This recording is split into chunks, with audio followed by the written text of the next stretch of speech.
the entities that do the wiping are literally akin to daemon processing systems for the computer. So like a background processing system program, for a computer system, to the point where as soon as a person begins to absorb information through their data processing center, their mind, that is not relative to that time or the plane, basically a specific set within a rule set or a parameter for the local environment or the control system, these entities come and try and pull that information out. They literally try and delete the information from the timeline. And that's personally or collectively. And that part's real weird, but that's what that is. And apparently their role is a good role. This is how it was explained to me. And I've seen these beings too. And I had this effect twice. And one time I was with friends on Fuerteventura, and they were in the same spirit as I was. And a day after, the guy whom I was visiting told me, actually, you know, I think without an AI controlling everything on the planet, we are lost. Humanity is not going to make it. We need an AI to control us. So he basically, boop, completely was switched in his... and there were actually 2 people on the table from 6 who perceived that moment of going dark and reviving and having the talk shifted. 2 of us could feel it. Wow. And all the other ones said, no, there was nothing. For me, it feels like the sentient world simulation, taking over things to push it into a defined direction when what it sees, it doesn't like it. So apparently they have like monitoring things that see when developments take a direction that are not wanted, and then they test different scenarios, and then they decide for one scenario, and they just jump in.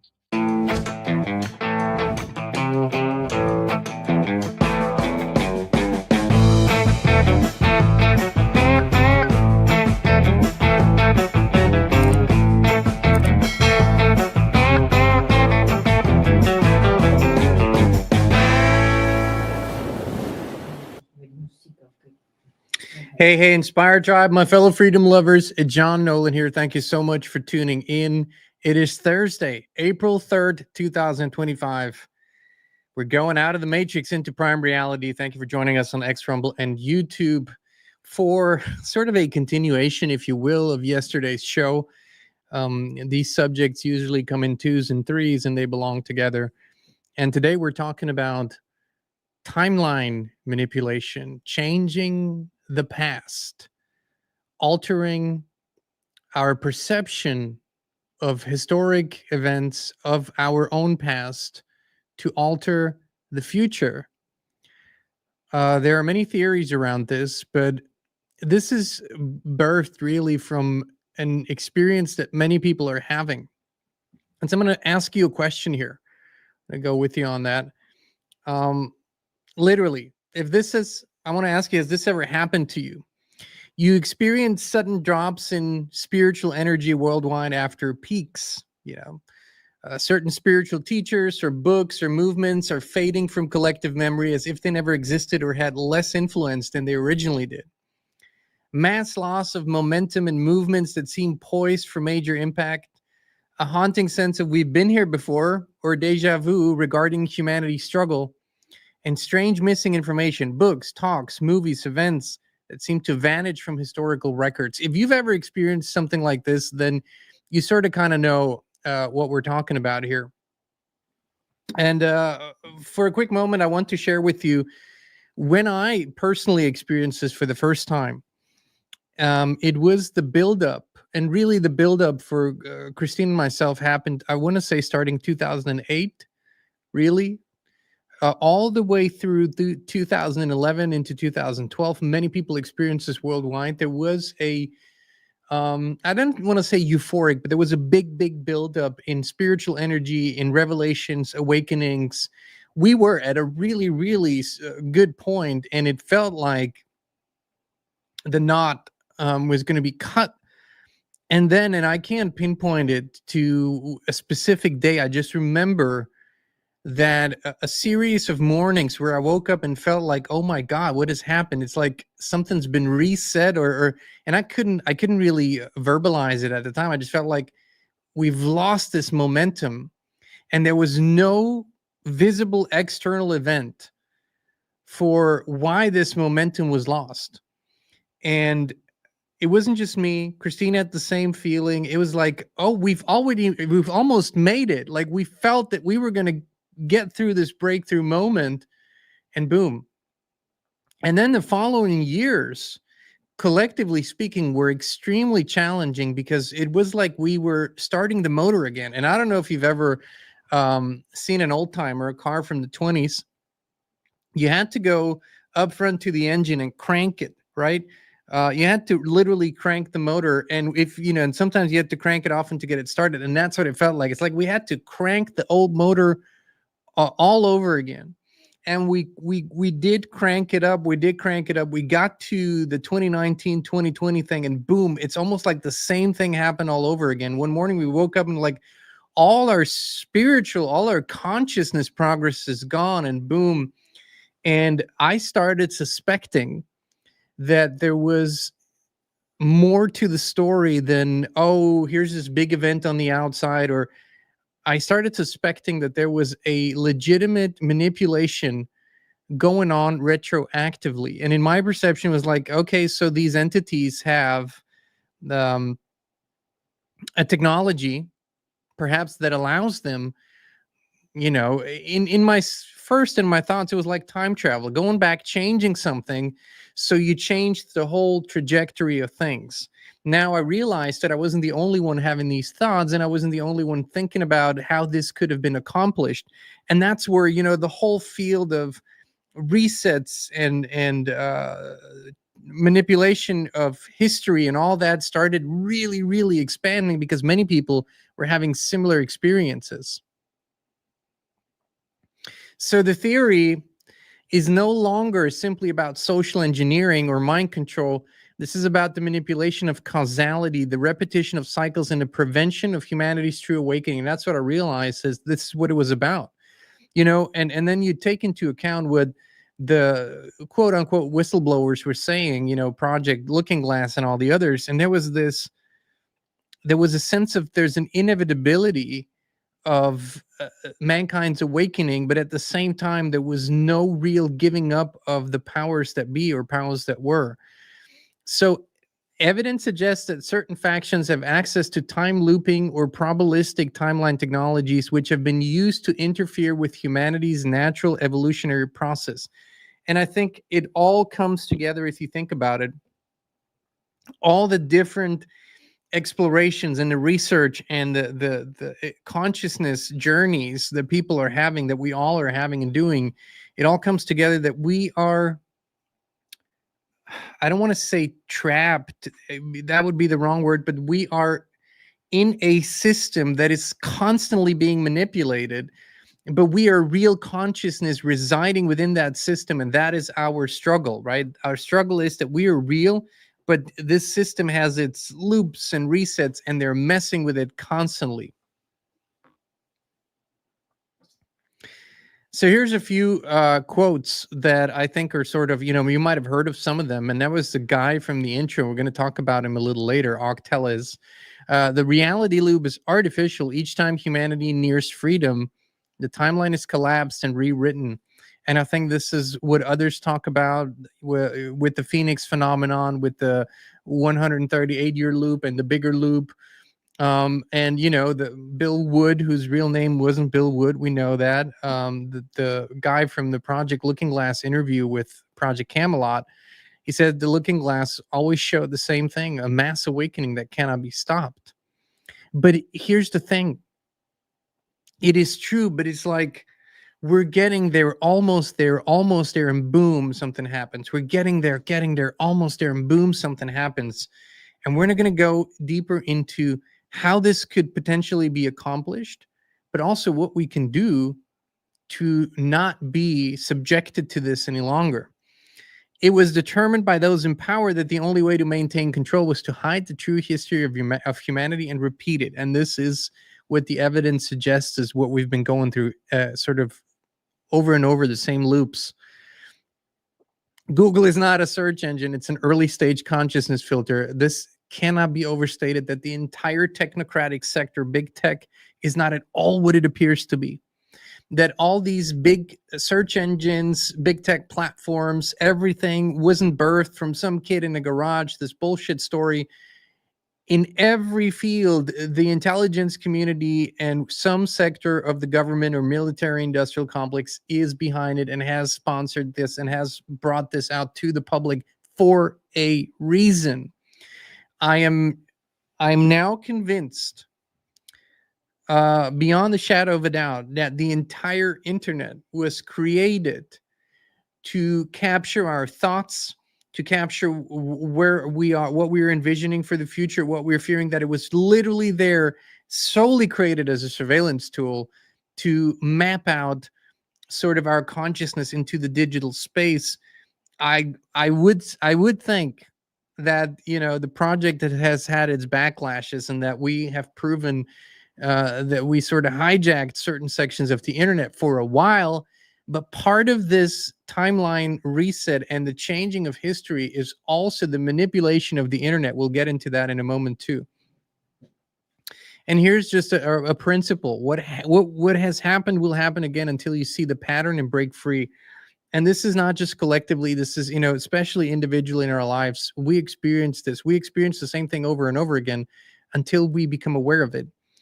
Know where it's coming from, what it is inside of us that takes us down the same road, and then break the pattern, and we can do it. So, you know, these are just explanations. So what is really happening? And in my perception, there's sort of three distinct possibilities that might even be overlapping, but one is information in the, and I'll explain this, information in the field that most humans unconsciously tap into is changed retroactively. That's how we would perceive it, but the field really is timeless. So, okay, let me break this down. Most of you have heard about the Akashic records or chronicles, and most people believe that this is the field of all information. The sort of, you know, the creator field where every thought, every idea, every truth, every fact, everything is stored. I would suggest that given the artificial, in my perception, nature of the reality as we're experiencing it right now, that the field that most people are tapping into is a copy, is a fake version of the real thing. So it is a technological field, and we are communicating with it, often subconsciously, and gathering information from that field. Now, if you have access to the source code of that field and you go into it and you start changing things, we wouldn't notice initially the changes. We would just notice the effects of the changes down the line. So what I think is happening is that entities are going into the source code and they're going back in the timeline, let's say into the year 1972, because they feel there was a significant event that shifted consciousness, and they altered that event. Subtle, but the ripple is huge, and it changes things down the line. This is just, you know, an explanation of what could be happening, and I think that's one part of the equation. Another is, and this is where we talk to, or where I would encourage you to listen to people like Sabrina Wallace, whom we featured yesterday on a show. And as I said, you know, if you're watching this, Sabrina, we'd love to have you on. We'd love to bring you on for a conversation, where she talks about how our collective memory and perceptions and even DNA is directly manipulated, and things are directly manipulated inside our brain by remotely accessing our field and even going into our bodies and changing things. The technology is there. You know, the medical field talks a lot about it, but that is another possibility, that you don't have to change external events. you could simply be able to access our perception, direct perception, and change it. Because in the end, that's what it's about, right? It's really about changing perceptions, because perceptions dictate behavior, dictates everything. So you have to find the most efficient way to change perceptions if you want to steer mankind. And then, of course, the third one is something we can all wrap our minds around a little easier, which is a hyper sophisticated psyop, or hyper sophisticated psyops that are deployed: social media, news, politics, entertainment, sort of the fifth and sixth generational warfare, where governments have entire sections dedicated to this. Military has, intelligence has. That's only psyop, right? And they're very open about it too, where they simply flood the space. And this is one where I really want to talk about the erasure and the manipulation of the internet. And this is something that we can really wrap our minds around much easier, because it doesn't involve an invisible technology that we can't see. But this one is, I have been an active researcher for about 25 years, right? And my research started in books, but sort of then started shifting into the internet as it became a source of a lot of information. And what I have realized and seen over the last years is shocking to me, is where in the world of research and conspiracy explorations, right, and truth, or the truther world and freedom world, there were certain terms that simply became meaningful over time, whether those were events or whether those were things that the research community started to have these terms that would mean something, right? You would say a word, or you would say a phrase, and it means something. You say mockingbird, and people know in the community what that means. Or you say Operation Paperclip, and people know what that means.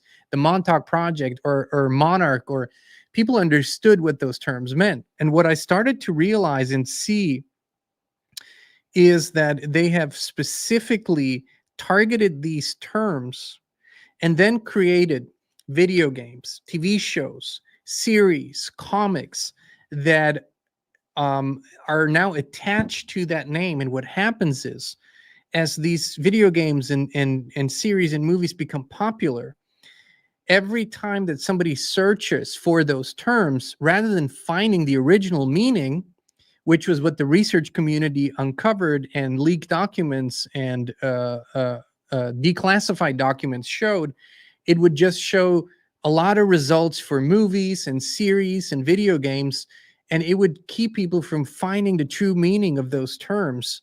And that's been happening at such a large scale that almost every term is now obfuscated on the internet and doesn't mean what it originally meant. And it has sort of created a sort of a split in the movement and a split in the consciousness around these subjects. That is in addition to huge, large-scale erasures of sections of the internet between 2016 and 2020, where they deleted a lot of forums. They deleted most of what YouTube was all about and other platforms. And so there is this kind of manipulation there are entire programs out there aimed at doing this, flooding the space, one, with new, not important, or irrelevant, or factually wrong information, attaching artificial creations like movies and films and series and comics to real life terms, and flat out erasing documentaries, documents, websites, blogs, forums, and whatnot. So, this has been going on literally for a long time. So what's the goal? I mean, it's very simple. The goal is always kind of the same: to keep humanity within a bounded probability space, resetting as necessary to prevent consciousness thresholds from being reached. It's literally, there is a sweet spot that they figured out where you can control mankind, the behaviors, to a large degree. You still leave enough room for spontaneity and for spontaneous events, but only within a certain scope. And that has been their goal, and they have sort of perfected that system. And, like I said, one of the methods is called timeline anchoring, changing small but critical events in the past, or in the perception of our past, at the end, it doesn't matter. That's the thing about humans. It doesn't matter whether a fact is really changed or whether our perception of the fact has changed. The result is the same. It's causing future divergence without detection. And I use this. This is, of course, an AI created image of two people that are, I would say this is the 1800s, with a laptop and a smartphone, which to our knowledge didn't exist at the time. But what if you, in a more sophisticated way than this, started infusing this? And oh my God, we found this evidence that this really existed. You see how that would change our perception of things, and how even within the sort of the fake history movements that are out there, there are narratives that are being put in there to steer human perception and consciousness in a certain direction. Not everybody who says history is fake and shows you buildings is actually someone who has a pure intention and really just wants to discover the truth. A lot of these things are consciously steered to misguide and misdirect human consciousness and perception. Here are some known or alleged temporal anchor events, big ones, like the destruction of the Library of Alexandria. You know, I mean, this is as much a myth as it is a historical fact, perhaps. But think of a time, if our perception of that time is correct, where we don't have digital access to knowledge, and where perhaps certain books and truths and facts were held in a very small set of hands. Now, if you go and you destroy that, you are literally altering the course of history. But what if you were to go actually back, if you had a way to go back in time and do it retroactively? Because you calculated and your simulation computer systems showed you that the knowledge that people gained from, let's just say, the Library of Alexandria has altered the course of history for humanity and for human consciousness and against the controllers. Let's say you can find that that is one of the factors, an important factors, and you have a way to change it. I don't think this is even remotely out of the question that that is and has been happening. And there's, of course, TV shows and movies is always showing us literally time travel wars. And I forget, there was a show that we saw a few years ago where two teams were basically traveling back. One was representing something like the Rockefeller clan, and the other was sort of the good guys, and they were meeting back in history, and the bad guys were trying to change events and the good guys were trying to prevent them from changing the events. You know, I don't think it's too far-fetched. World War I and II, mass civilizational trauma steering away from esoteric and consciousness movements, which were in the latter part of the 18th century and the early part of the 19th century and the early part of the 20th century. There was a literal explosion of consciousness expanding knowledge. Now, if you think about the rest of the century, starting in 1918, or starting with World War I, and then up until the rebuilding after World War II, you have decades that are just filled with freaking conflict, death, destruction, trauma, right? Now, if that doesn't set human consciousness back, I don't know what would. Then there was a consciousness movement in the 1960s that, I know some of you have been around and have talked about this. And that was inexplicably, I think from everything that I read about that period and what people have told me, is there was some momentum that was incredible. And the way that it just sort of died down and vanished from mainstream perception in a way is really inexplicable, unless we considered that something was altered that shouldn't have happened. And then, of course, we get to 2012. We talked about this. Multiple whistleblowers indicated that manipulation capabilities degraded after this window, which means positive, that there was not as much possibility to change human consciousness. I think we've sort of swapped vehicles in 2012. I really think that. I really think that we have our consciousness, our awareness, our entire experience has been shifted over into either another segment of a simulated reality or a more simulated reality. One of the effects that I remember experiencing vividly since 2012 is what I call the plastification of reality, where it isn't just that people are getting more surgeries and look like Ken and Barbie. It's literally the feeling that I don't know how to else, but everything feels more plastic and has felt more plastic since 2012. And it was a shift. It wasn't a gradual thing. It just, I woke up and I started realizing, this isn't the same, similar, but not the same.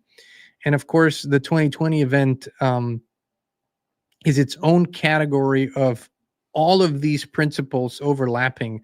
Almost inexplicable what happened in 2020 and the reaction of mankind to what happened.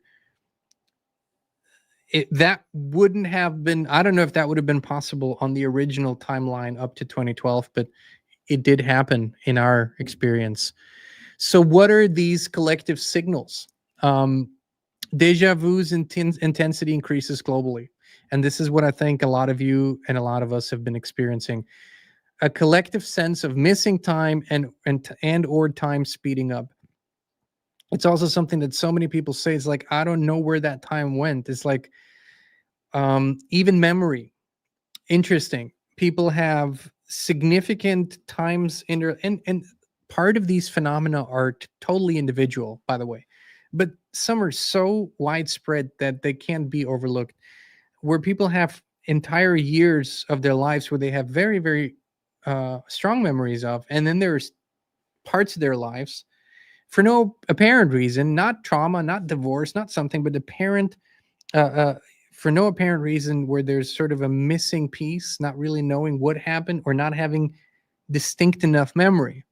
And then, of course, the huge factor of our perception of time has been speeding up like crazy.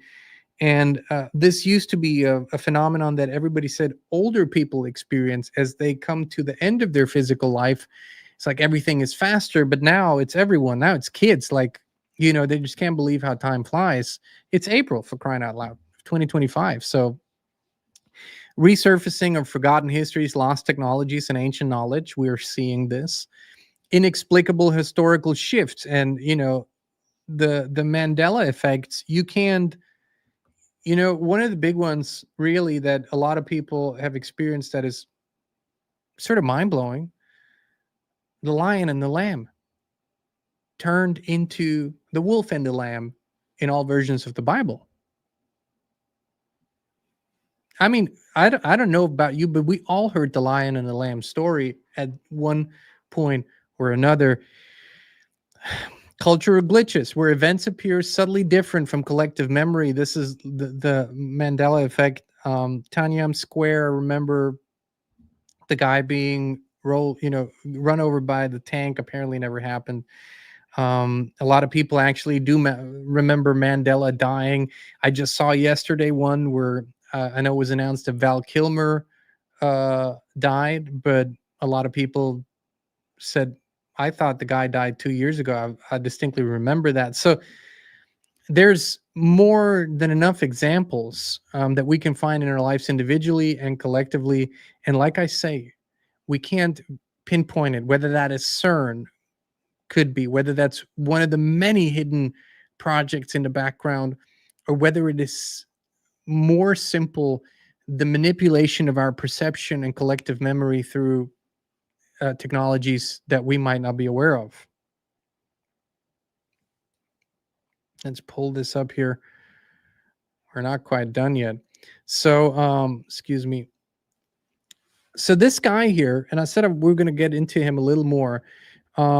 Interesting. You know, I'm not saying he's telling the truth or not telling the truth. What I will say is that if you read his website and it's, you know, it's from a little further back, it's not very recent. It's some very, very interesting, thought-provoking stuff that I think you can pull out and sort of research further. He said the temporal control system is like a looping movie. You're watching the same movie, but it has been edited just enough to make you think it's different every time. Only when you step out of the theater do you realize you were inside a projection. And, you know, the guy has brought up quite a few concepts before they were popularized in the recent years, 10 years ago or so. They figured out that if you can control the boundary conditions of time, you control the perception of reality.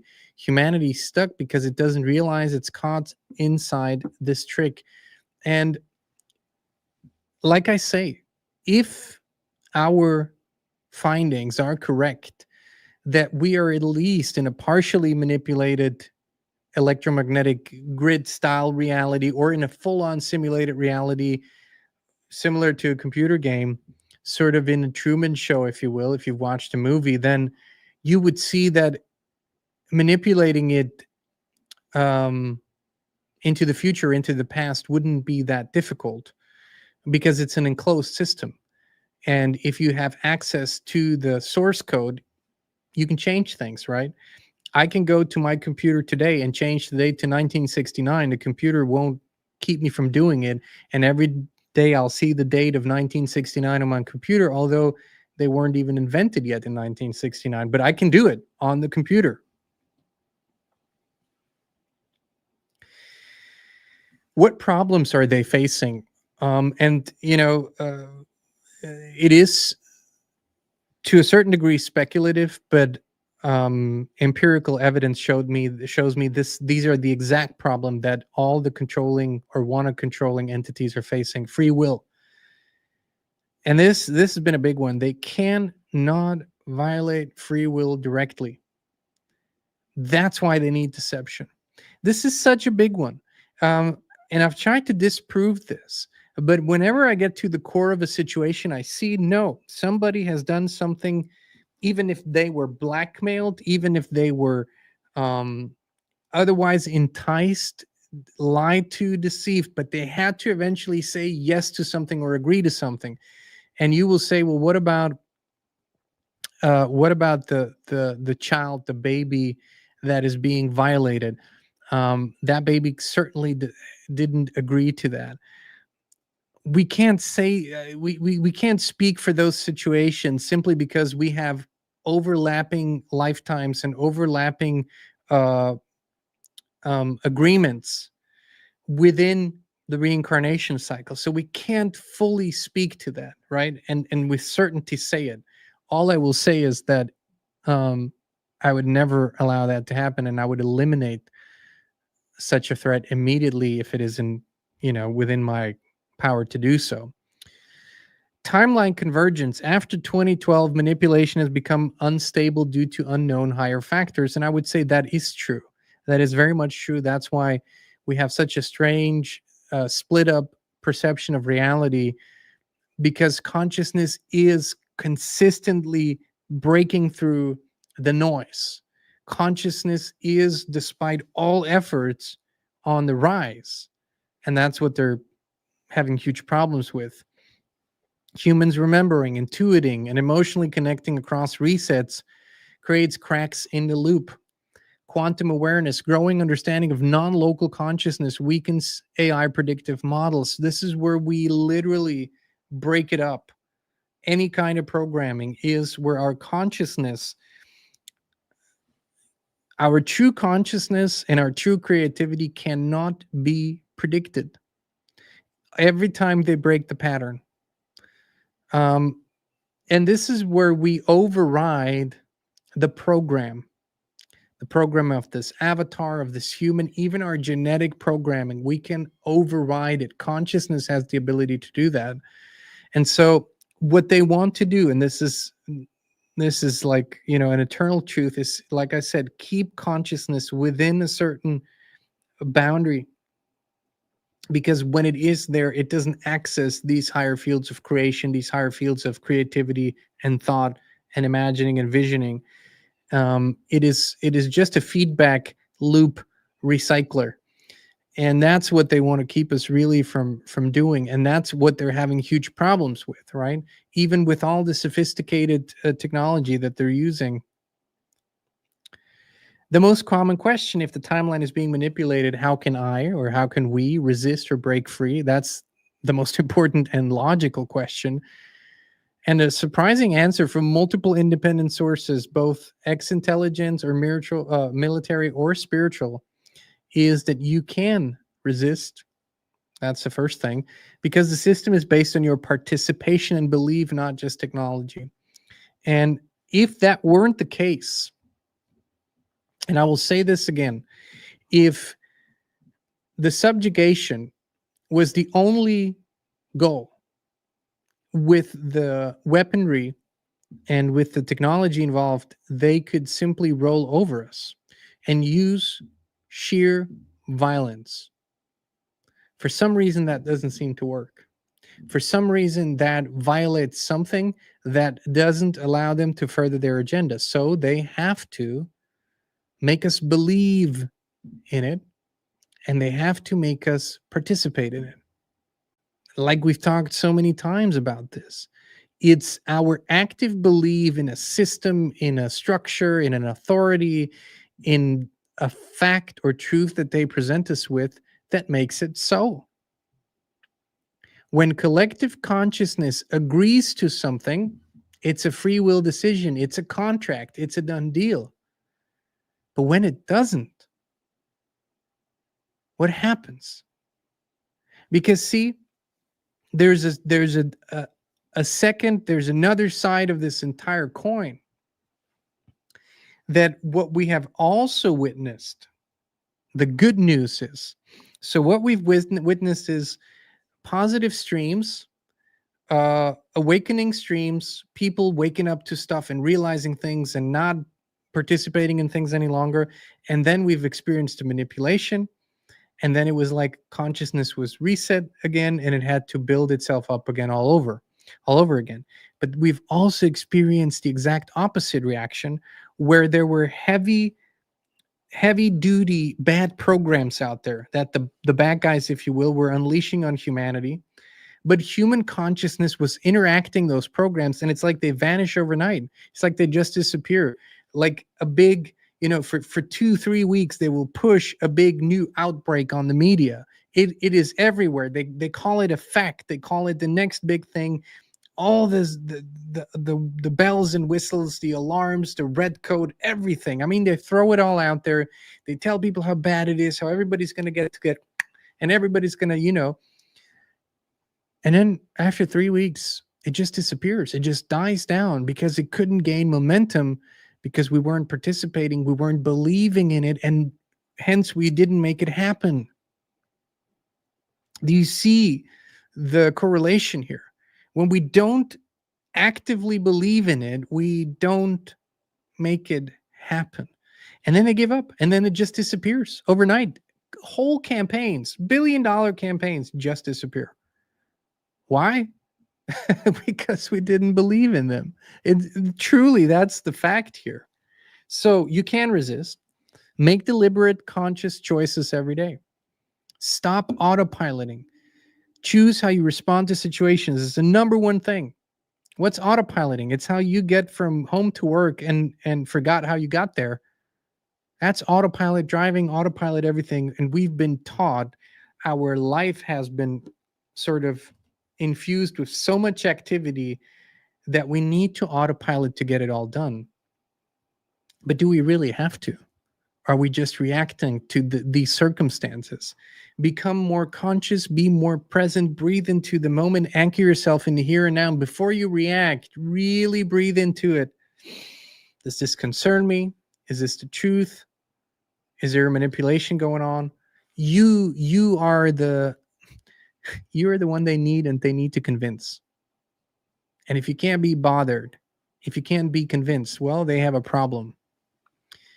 Every non-predictive action and reaction is a timeline disruption. Every single one. Every time when you react in a way that their models, their simulation, their whatever did not calculate, you fuck up the system.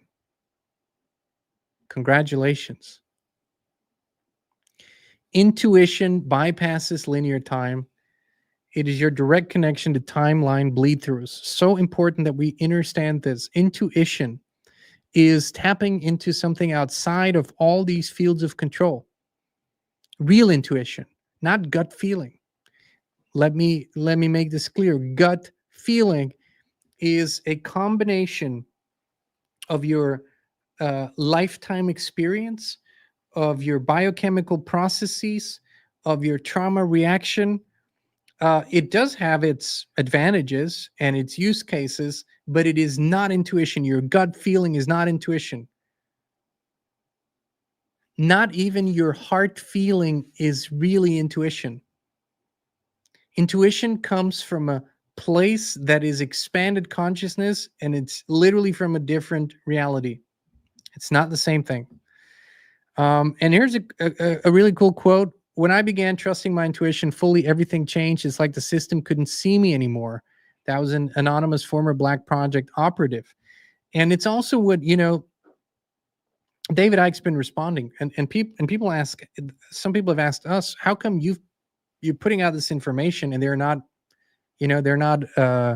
unaliving you? It's frequency. It's vibrating at a different level. It's literally vibrating at a different level. And, that has nothing to do with putting myself on a pedestal and, oh, I'm so great. It's just realizing where you go and what you go in resonance with has a point of contact with you. What you don't go in resonance with, you can still observe, you can still see it, but you're not overlapping, you're not correlating to it. You are in a different sphere. And that's the magic trick. Trusting your intuition helps you navigate the manipulated reality without getting trapped by artificial options. Prayer, meditation, breathwork, every insider testimony, so many military, confirms that these open pathways beyond the system's predictive scope. Some of our dear friends that have been heavy in the thick of special ops and whatnot, that's what they rely on. That's what they always fall back on. Here are the operational signs that you are and have been breaking free. Increased authentic synchronicities. I want to say this is very important. I'm not talking about digital synchronicities so much. They can be heavily changed, and they know there's an entire industry aimed at creating synchronicities for you on the screens so you feel your heartbeat goes up. Be wary.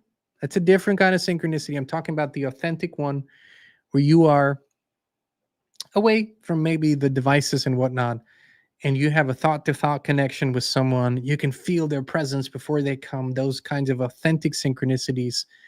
Or you're sitting next to someone and you've been thinking about it, and that person next to you then expresses the exact same thought. It's happening every day here.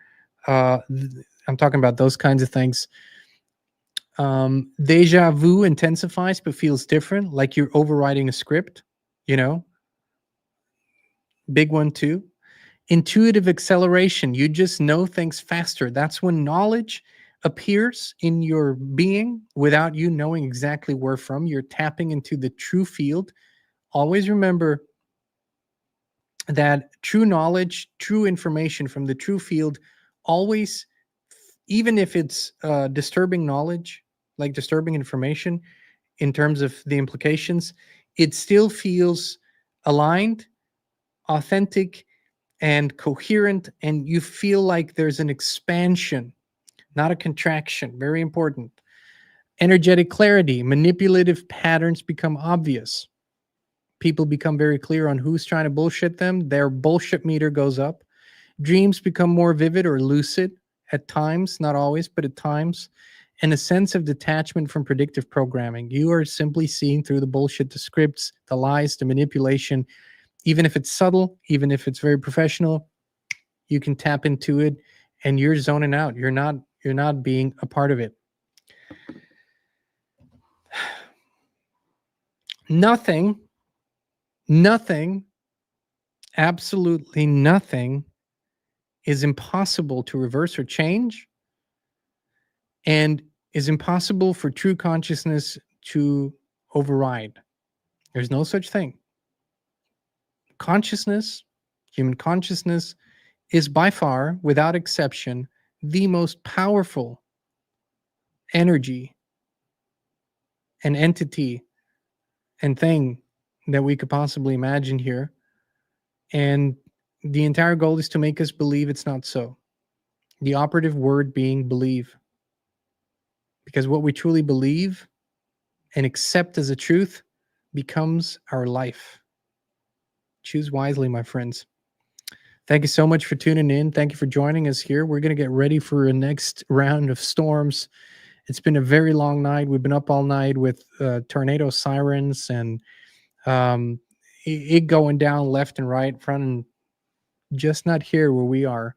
Literally, it's like this beautiful bubble. It's something else, I'm telling you. And we're eternally grateful, thankful for that. And we're just going to keep that going. Much love to you all. Many blessings. And we'll be back with you again very, very soon. Listen, right now you could be only a few clicks away from experiencing something amazing, something that has changed thousands of lives all over the world. I'm talking about a high consciousness field similar to those at pilgrimage sites and sacred places. It's where people go to heal, to connect, and to become the best possible version of themselves. With FLFE, you can bring such a high consciousness field into your home right now. It's a spiritual quantum technology based on the work of Nikola Tesla. Better sleep, more energy, greater well-being, improved finances, electrosmog mitigation. These are only some of the things people on the FLFE service are experiencing. Try it now for 15 days completely free of charge, no credit card needed. Just click on a link down below to start your free, no strings attached FLFE trial right now.